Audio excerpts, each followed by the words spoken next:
I'm Karen Covell. I'm a producer in Hollywood, and I run a nonprofit called the Hollywood Prayer Network.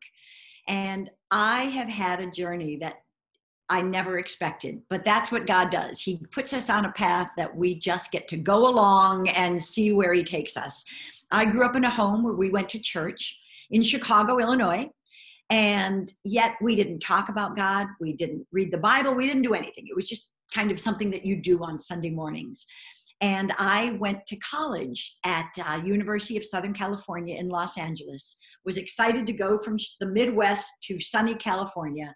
I walked into my dorm room. I was assigned a college roommate, and this young lady, Debbie, became my best friend.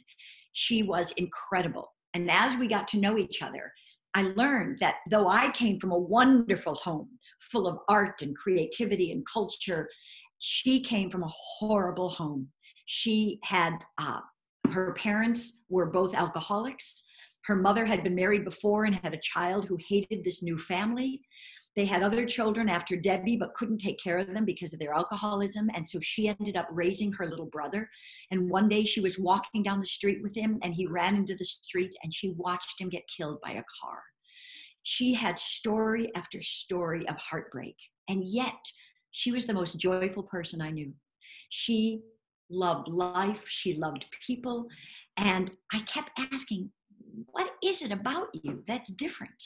And as the school year went on, she just revealed how much she loved and depended on Jesus as her strength. Well, I came from church, so I knew about Jesus, but I didn't get this relationship thing with him. So all of my freshman year, I kept asking her, what about him? Why can you have a more peaceful life than I have? And yet you have a worse background than I do. And about 3 weeks before the end of school, I suddenly was walking through campus and I said, God, I want what Debbie has. I don't fully get it, but I know it's real. I see her life and I want that. So right now, I ask you to come into my life, except there are 3 things I don't want. I don't want to tell anybody about you because my father brought me up to say there are 2 things you don't talk about, religion or politics. So this is between us. I don't want to be a missionary because the missionaries that I saw in church were just boring, miserable people, and that was not appealing to me. And I don't want to go to Africa. But other than that, you have all of me. And I stood on campus and waited for lightning or thunder, and nothing happened. So I thought, oh, well, I'll go to class. I went to class. I came back to my dorm room. I walked in the dorm room. And the moment I walked in, Debbie looked at me and she said, what's different about you? And I denied it. I don't know, nothing. What's the big deal? And we started doing our homework. That night after dinner, we were doing our homework again, and she stopped and she looked at me and she said, Karen, something is different about you. What is it? And I thought, God, I told you, I'm not telling anybody. So I denied it again. I said, no, nothing.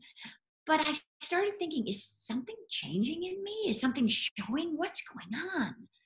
The next morning, we got up, we were talking, I got ready for class, I was about to go out the door, and she stood in front of the door, and she said, Karen, did you become a Christian?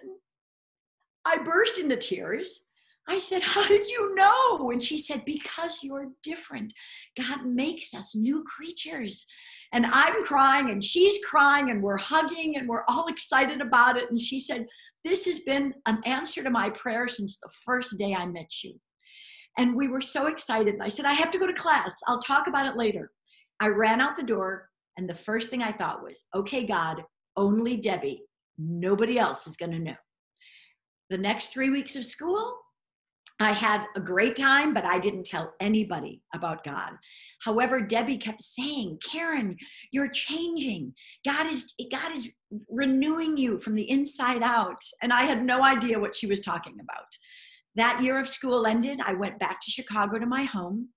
I got in the house, and in a couple of weeks, suddenly my mother said, Karen, your father and I are talking about getting a divorce. It shocked me. I had no idea. I thought I was from the perfect home.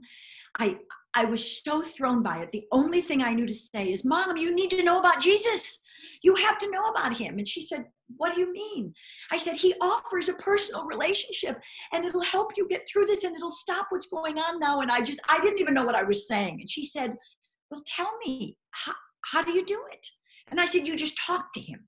And she said, okay, what do I say? And I said, I don't know, just tell him you want him to come and change your life. And she said, well, do it for me. I said, it's prayer, you just pray. And she said, well, would you pray for me? I had no idea what I was saying. And so I just prayed, God, would you come into my mom's heart? Would you change her life? And would you fix their marriage? And amen. I didn't know.